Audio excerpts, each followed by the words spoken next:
when a man jumped out of a plane with a parachute and a bag of ransom money and vanished. But nobody really knew where he bailed out, where he landed, or even if he survived. In the name of Dan Cooper. This is the tie person known as D.B. Cooper wore the night he jumped. After more than 50 years, one of America's most famous unsolved crimes may finally be closer to an answer.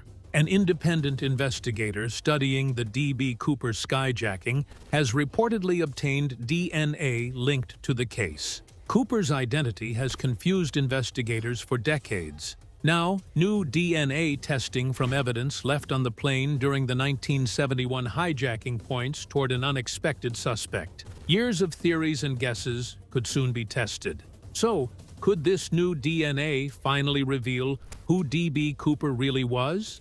And why could one forgotten tie change everything? D.B. Cooper's hidden secret. For more than 50 years, the D.B. Cooper mystery has lived somewhere between truth and legend. Every few years, a new clue makes headlines. Someone claims to know who Cooper was. A possible piece of evidence is found. But so far, nothing has solved the case. The mystery has remained almost frozen in time. A man wearing a business suit hijacked a plane, demanded $200,000, jumped into a dark and stormy night, and then simply disappeared. But in early 2025, something changed. Whispers started spreading through the true crime community. A small private research group claimed it had discovered new DNA evidence on Cooper's famous black tie. That tie had been touched, tested, studied, and even displayed for decades. Earlier FBI testing in the early 2000s had failed to produce anything useful. But according to the new report, modern DNA technology had changed what scientists could detect. Using extremely sensitive testing methods, researchers claimed they found tiny traces of human DNA trapped deep inside the tie's fibers. They suggested the material could have remained there since 1971. People familiar with the research, mainly independent investigators and forensic enthusiasts, claimed the DNA showed partial connections to family lines linked to aerospace engineering and technical manufacturing in the Pacific Northwest. That detail immediately brought back another strange clue from Cooper's tie. Years ago, investigators found microscopic titanium particles on it. Titanium was commonly used in aircraft manufacturing during the 1960s. The FBI, which officially closed the Cooper investigation in 2016, has not reopened the case or publicly confirmed the new findings. Still, people who have followed the mystery for decades were excited. For them, this could be one of the biggest potential developments in years. The idea that a tiny piece of DNA could eventually lead investigators to the man behind America's only unsolved skyjacking is hard to ignore. D.B. Cooper disappeared after jumping from a plane with a parachute and a large amount of stolen money. All these years later, his identity remains unknown. Some forensic experts say tiny amounts of DNA can survive for decades, especially when the material is protected inside the fibers of an object. Others are much more cautious. The tie has been handled by FBI agents, laboratory workers, museum staff, researchers, and other people over the years. Any of them could have left DNA behind. That means even if scientists find DNA on the tie today, there is no guarantee that it belongs to Cooper. It could belong to someone who touched the tie decades later. The supposed connection to the aerospace industry is also not as strong as it first sounds. Titanium particles can certainly point toward industrial work, but titanium was not used only in aircraft production. Similar materials could also be found in things like tools, bicycle paint, and office equipment. So, connecting the tie directly to Boeing remains a possibility, not proof. Still, the theory refuses to disappear. And maybe that's because the D.B. Cooper's story is about more than evidence. It represents an old-fashioned mystery that modern technology still has not been able to solve. At one point, a name even appeared online before it was quickly removed. The person was reportedly an engineer who had worked for Boeing and disappeared in the late 1970s. One former investigator, speaking anonymously, explained that every few years, Someone comes forward with a new photo, map, name, or piece of evidence. For a moment, investigators begin thinking that maybe, this time, they have finally found the answer. Then the lead disappears, and perhaps that endless search has become part of the D.B. Cooper legend itself. So who was he, really? Could Cooper have been a Boeing engineer who used his knowledge of airplanes to plan the perfect escape? Could he have been an experienced parachutist who knew exactly what he was doing? Let's take a closer look. The mysterious heist. For most Americans, Thanksgiving was all about turkey, pumpkin pie, and spending time with family. But one man wearing a black suit, a thin tie, and dark sunglasses was about to make history. He wasn't famous, he wasn't rich, and as far as anyone knew, he wasn't dangerous. He looked like an ordinary man you might see at an airport and forget about 5 seconds later. But that night, he would become a legend. He bought a one-way ticket at Portland International Airport using cash. The flight was Northwest Orient Airlines Flight 305, heading to Seattle. The ticket clerk hardly paid attention to him. Air travel was very different back then. There were no TSA security lines, no body scanners, and no strict rules about what you could carry onto a plane. If you had a ticket and looked normal, you could simply walk onto the aircraft. That's exactly what this man did. His ticket was under the name Dan Cooper. After boarding, he took a seat near the back of the plane, 18C. He ordered a bourbon and soda, lit a cigarette, and sat there like any other businessman relaxing during a flight. The flight attendants remembered him as calm, polite, and even somewhat charming. Nothing about him made him look like a dangerous criminal. But inside his briefcase was something that would change the history of air travel. Shortly after takeoff, Cooper handed a note to a flight attendant named Florence Schaffner. At first, she thought he might simply be trying to get her attention. She put the note in her pocket without reading it. That's when Cooper leaned toward her and quietly said, "Miss, you'd better look at that note. I have a bomb." Everything changed. The note contained his demands. He wanted $200,000 in cash, 4 parachutes, and a fuel truck waiting in Seattle so the plane could be refilled for his escape. He also made it clear that there would be serious consequences if anyone tried to stop him. To show that he was serious, Cooper opened his briefcase slightly. Inside were wires, red sticks, and what appeared to be dynamite. The pilots were told about the hijacking, and air traffic control was contacted. The airline began working to meet Cooper's demands. The passengers, however, had no idea what was happening. Cooper wanted it that way. He told the crew to remain calm, keep the passengers comfortable, and behave as normally as possible. Think about being on that flight, believing you're only about 30 minutes from Seattle. Maybe you're thinking about Thanksgiving dinner, or what you'll do after landing. Meanwhile, just a few seats away, a man is preparing one of the most daring escapes ever attempted. When the plane landed in Seattle, Cooper's plan moved forward. Authorities brought the money and parachutes to the aircraft. Cooper then allowed the passengers to leave. None of them knew they had just been part of a hijacking, but the crew wasn't going anywhere. Cooper still had control of the plane. He gave the pilots new orders. Take off again. Fly south toward Mexico City. Keep the plane low and slow. And don't try anything. The pilots followed his instructions. Then, somewhere over the thick forests of Washington state, during a dark and rainy night, D.B. Cooper did something almost impossible to believe. He put on a parachute, tied the ransom money to himself, lowered the rear stairs of the Boeing 727, and jumped into the darkness. There were no police cars chasing him. No helicopters followed him. There was no GPS tracking him. There was only Cooper, a bag of stolen cash, a parachute, and a stormy night. Then he disappeared. No one has ever seen him again. Who was the mysterious man known as D.B. Cooper? And how did he vanish without leaving a trace? Let's take a closer look. The truth about D.B. Cooper. Nobody actually called him D.B. When the story first became public, reporters rushed to cover it. Somewhere along the way, A simple mistake changed Dan Cooper, the name written on his ticket, into D.B. Cooper. The wrong name stuck, and the legend was born. Even today, he is known by initials that may never have belonged to him. In a strange way, that mistake fits the whole case. The mystery is filled with mistakes, incomplete stories, and missing pieces that no one has ever been able to explain. The man boarded the plane like any other passenger. He hijacked it without firing a single shot. Then he jumped from the plane and vanished into the night. There was nobody there. No confirmed landing spot.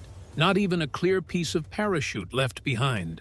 There was only a mystery surrounding a man who seemed to disappear into the skies of the Pacific Northwest. The FBI quickly began a major investigation.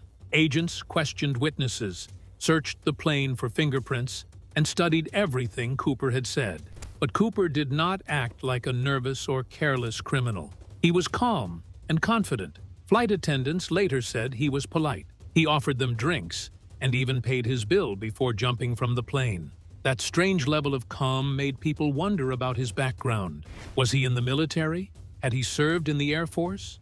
Was he an experienced parachutist? Could he have been a former soldier? Some even wondered if he had worked for the CIA and later turned against the agency.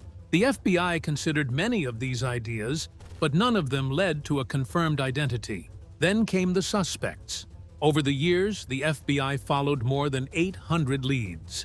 Investigators looked into petty criminals, skydiving fans, Vietnam veterans, and many other people who seemed to fit parts of the story. One suspect even had a family that strongly believed he was the real Cooper. The FBI followed possible leads across the country, but nothing produced a final answer.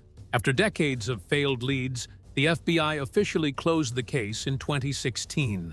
That means one of the most famous unsolved hijackings in American history is no longer an active FBI investigation. Once the FBI stepped away, ordinary people took over. Amateur investigators, mystery fans, online communities, Reddit users, and YouTube creators all began searching for answers. Everyone seemed to have a theory. Some believed Cooper may have been an angry airline worker. Others thought he could have been connected to the Dan Cooper comic book character, a hero popular in French-speaking Canada. Another theory is much darker. Maybe Cooper never survived the jump. Perhaps he landed somewhere in the mountains, died from his injuries, and was never found. Each one often tells us more about the person who believes it than about Cooper himself. Some people want Cooper to be a clever outlaw who fooled the entire system and escaped. Others see him as a man who took a huge risk and paid for it with his life. Over time, Cooper has become more than a missing man. He has become a legend. He is almost like a modern outlaw from another era, a mysterious figure who pulled off one of the most unusual crimes in American history and then disappeared. Did D.B. Cooper really plan the perfect escape, or did he make one deadly mistake? Let's find out. Vanish without a trace.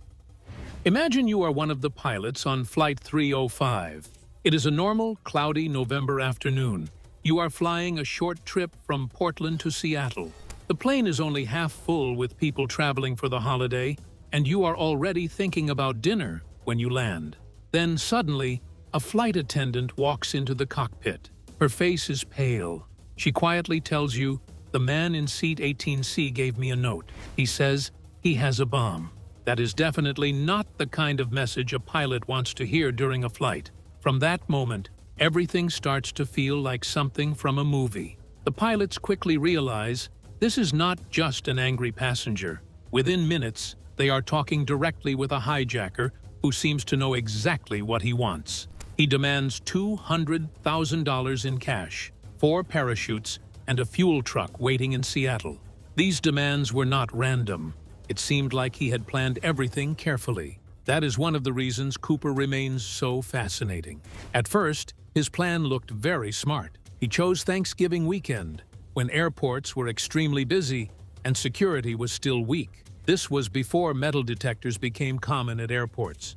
He asked for an amount of money that could be collected quickly. It was not so large that it would take forever, but it was enough to make the crime serious. Then there were the parachutes. Cooper asked for 4 parachutes instead of just 1. This made the FBI think he might force someone to jump with him.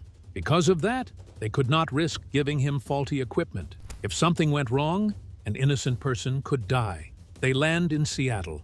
The passengers are quietly allowed off the plane. Many of them still think the delay is caused by a mechanical problem. Meanwhile, the pilots watch as the money and parachutes are brought onto the plane. Then, they are given new instructions. They are told to fly Cooper south toward Mexico City. Cooper also gives them strict instructions about the flight. He wants the plane to stay at 10,000 feet, with the flaps down and the aircraft flying slowly. For a jet, that is not a normal way to fly. It would be loud, uncomfortable, and difficult. Then comes one of the strangest demands. Cooper wants the rear staircase of the Boeing 727 lowered while the plane is still flying. Most passengers would never have thought about that, but Cooper knew the plane had a rear staircase that could be used this way. That suggests he had done some research. He may have known a lot about airplanes, or he may have learned about them from someone else. Inside the cockpit, the crew is under enormous pressure. They have no idea who this man really is. They only know that at some point, he plans to walk to the back of the plane, lower the stairs, and disappear into the night. This is where Cooper's plan begins to look much less perfect. He seemed completely confident, as if he had thought of everything. But nature does not follow anyone's plan. The weather that night was terrible. It was cold, around 30 degrees Fahrenheit, with rain and strong winds across the Pacific Northwest. Cooper was wearing a suit and loafers. He had no helmet, no altimeter, and no night vision equipment. All he had was a parachute, a bag of money, and a huge amount of confidence. Was D.B. Cooper hiding in plain sight all along? What if D.B. Cooper survived the jump and lived under a new name? Let's take a closer look. Suspects, secrets, and speculations. Over the years, more than 800 people were investigated, questioned, or simply accused of being the man behind the famous hijacking. Some suspects seemed believable. Others were much harder to take seriously. But every new name added another piece to the D.B. Cooper legend. One of the first major suspects was Richard Floyd McCoy, a former Army Green Beret. Just a few months after the Cooper hijacking, McCoy carried out a very similar crime. He hijacked a plane, demanded $500,000, and escaped by parachute. McCoy was later caught with the money stuffed inside a pillowcase. Richard Floyd McCoy used a gun and a hand grenade to hijack a United Airlines flight from New Jersey to Los Angeles. And was sent to prison. Naturally, people began wondering if he could actually have been Cooper. Maybe he had pulled off the same trick twice. McCoy didn't look like the man witnesses described. They said Cooper was in his mid-40s, while McCoy was only in his 20s. Unless Cooper had somehow found a way to turn back time, McCoy was probably a copycat, not the real Cooper. Then there was Kenneth Christensen, a former paratrooper who worked for Northwest Airlines. At first, Christensen seemed like a strong suspect. He had worked around airplanes, knew how to parachute, and was known as a quiet and private man. His brother later claimed that Kenneth made a strange statement before he died, saying, "There is something you should know, but I cannot tell you." That sounds suspicious, but investigators couldn't find much else. No ransom money and no solid evidence connected him to the crime. There were plenty of coincidences, but coincidences aren't enough to prove someone was Cooper. Another popular suspect was Dwayne Weber. His wife said that before Weber died, he whispered, "I'm Dan Cooper." That statement quickly attracted attention. His wife also said Weber had nightmares about leaving fingerprints on an airplane. He had also suffered a leg injury that some people thought could have come from a hard parachute landing. But once again, the evidence didn't really fit. It was like trying to finish a puzzle when some of the pieces came from a completely different puzzle. Then there was William J. Smith, a World War II veteran who reportedly disliked the airline industry. He matched some parts of the description. His age, height, and military background seemed possible. But once again, there was no proof. Like many other suspects, Smith became part of the Cooper story without ever being confirmed as the man who hijacked the plane. Some of the other theories were much stranger. Over the years, conspiracy theories about Cooper grew quickly. One popular idea was that Cooper never survived the jump. The weather was bad, it was dark, and the land below was difficult to navigate. Some people believed there was no way he could have survived. In 1980, a young boy camping along the Columbia River found 3 bundles of cash buried in the sand. The money was old and damaged, but it was still in good enough condition to identify. The serial numbers matched some of the ransom money given to Cooper. It was indeed several thousand of the $200,000 that bailed out with D.B. Cooper on the eve of Thanksgiving back in 1971. About $5,800 had been sitting in the ground for nearly 10 years. The discovery created another theory. Maybe Cooper died during the jump, but some of his money survived. Some investigators believed the money could have escaped from his bag during the jump and later been carried down the river. Others believed Cooper survived and hid the money, planning to return it later. Either way, the discovery created even more questions. Then came the truly strange theories. Some people claimed Cooper was actually a woman wearing a disguise. Others believed he was a CIA agent testing airplane security. And there are even people online who believe Cooper was a time traveler or an alien. It sounds ridiculous, but the internet has never been short of wild theories. What all these ideas show is that Cooper has become more than just an unsolved crime. He has become a mystery that people can interpret in almost any way they want. To some, he was a brilliant criminal who escaped the FBI. To others, he died during the jump without spending the money. Many saw him as a folk hero. Though the FBI closed the case, public fascination continues through books, documentaries, podcasts, and theories. And in recent years, one name has attracted new attention as someone who may have come closer than most to solving the mystery. That person is Dan Grider, who eventually named possible suspects in the case. So, who is Richard Floyd McCoy? Could he really be Cooper? Let's find out. Richard McCoy. Richard McCoy's hijacking looked so much like the D.B. Cooper case that people still wonder if the two men were actually the same person. The similarities were hard to ignore. McCoy used almost the same plan Cooper had used only a few months earlier. But was he really Cooper, or was he simply someone who copied the famous hijacker? Let's go back to April 7, 1972, less than 5 months after Cooper disappeared. McCoy was 29 years old. He was a Vietnam veteran and an experienced helicopter pilot. He boarded a United Airlines flight traveling from Denver to Los Angeles. McCoy did not look like someone trying to disappear into a crowd. He was tall, had short hair, and was wearing an army jacket. Hidden on him were a pistol and a hand grenade. During the flight, McCoy gave a note to a flight attendant. The message contained his demands. He wanted money and parachutes. Cooper had also hijacked a plane, demanded money, and asked for parachutes before escaping by jumping from the aircraft. McCoy seemed to be following almost the same plan, but McCoy wanted even more money. He demanded $500,000, which was more than twice the $200,000 Cooper had demanded. He also asked for 4 parachutes.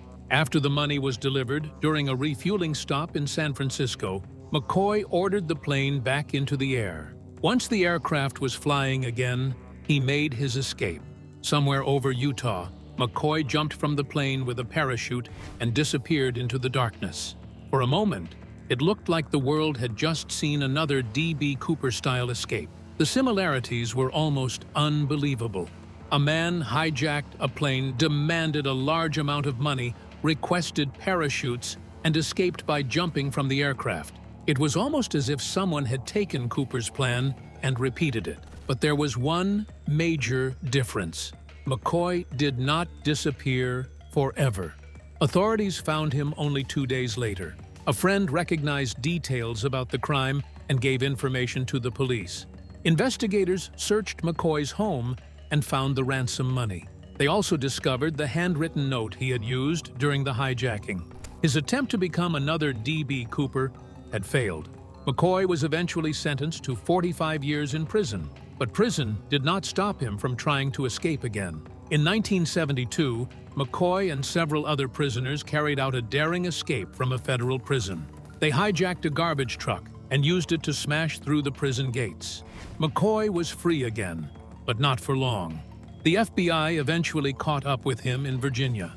A confrontation between McCoy and federal agents turned deadly. McCoy was shot and killed. He was only 31 years old. His death made the Cooper mystery even more interesting. Some investigators believed McCoy could have been D.B. Cooper. One FBI agent who had worked on both cases even supported the idea. The similarities between the crimes were difficult to overlook. McCoy had military experience. He knew how to fly helicopters. He also had parachuting skills. His hijacking followed many of the same steps as Cooper's. On paper, the theory seemed possible, but there were also serious problems with it. McCoy was only 29 when Cooper made his famous jump. Witnesses described Cooper as looking older, closer to his 40s. McCoy also did not look exactly like the man the flight attendants remembered. Cooper had been described as having a different appearance. He was remembered as a man with a thinner, more mature look. He was also known for smoking cigarettes and drinking bourbon during the hijacking. McCoy did not completely match that description. The FBI eventually made its position clear. Officials believed McCoy had copied Cooper's crime, but they did not believe he was Cooper himself. Did D.B. Cooper actually survive his famous jump, or did the legend hide a darker truth? What does Dan Grider's research reveal about the ordinary man behind the mystery? Let's find out. The man behind the greatest mystery. Popular culture has turned D.B. Cooper into a cool and mysterious outlaw. In movies, books, songs, and documentaries, he often appears as a man in a perfect suit, calmly drinking bourbon and putting on a parachute like James Bond before jumping into the darkness. More than 5 decades, he has eluded federal investigators and armchair detectives who tried to figure out his identity. He hijacked a plane and parachuted out with $200,000 of ransom money. Even television shows such as Loki have made playful references to him. Because of this image, many people do not think of Cooper as an ordinary criminal. Instead, they see him as a clever man who embarrassed the authorities, stole a large amount of money, and somehow disappeared without being caught. Over time, he became more like a folk hero than a wanted criminal. But Dan Grider's research challenges that image. According to Grider, the real D.B. Cooper may have been nothing like the smooth and confident character people imagine today. He may have known a lot about aviation, and certainly had enough courage to carry out the hijacking, but that does not mean he was charming, stylish, or naturally impressive. Grider's view presents Cooper as a much more ordinary man. He may have been practical, tough, and perhaps even a little rough. His success may not have come from being some brilliant criminal mastermind. Instead, it may have come from his willingness to take an extremely dangerous chance. That version of the story is much harder for people to accept. We want Cooper to be special. We want him to be the mysterious outlaw who fooled everyone, collected the money, jumped from a plane, and disappeared into a new life somewhere far away. We want to believe that he survived, found a warm beach, and spent the rest of his life enjoying his stolen fortune. That story is exciting. It is easy to turn into a movie. It is also much more entertaining than the possibility that Cooper was simply an average man who took one enormous risk. The truth may have been far less glamorous. If Cooper survived the jump, he probably did not land smoothly and walk away like a movie hero. He jumped into a dark and dangerous night with cold weather, strong winds, and difficult terrain below him. His parachute did not guarantee a safe landing. The conditions could have left him cold, injured, lost, or exhausted. There is also no strong evidence that he became a wealthy man living peacefully somewhere under a new identity. He was not necessarily a James Bond-style criminal. He was not Robin Hood. He did not steal the money to help poor people. He was simply a man who hijacked a plane, demanded money, and took an enormous risk by jumping from it. For decades, investigators have searched for answers. Hundreds of people have been considered as possible suspects. Evidence has been examined and re-examined. So, what do you think of the shocking revelation about the true identity of D.B. Cooper? Share your thoughts with us in the comments section. Don't forget to like and subscribe.